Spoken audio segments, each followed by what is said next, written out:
The station entrance should be right past it! Watch out! The snow is deep!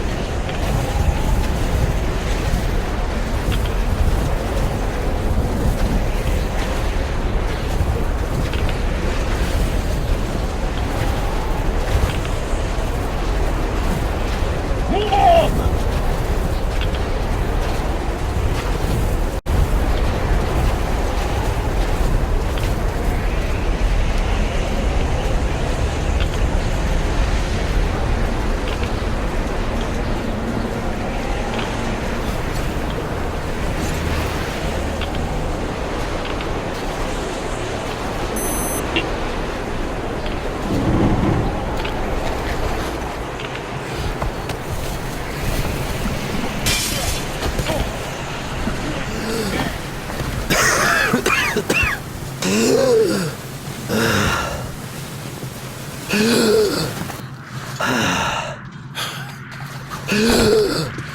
Wow, we're finally here.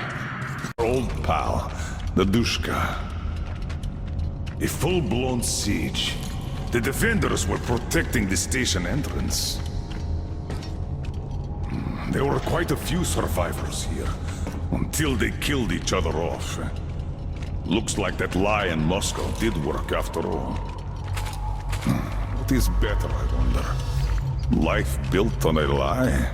Or death born out of truth? What? I feel strange.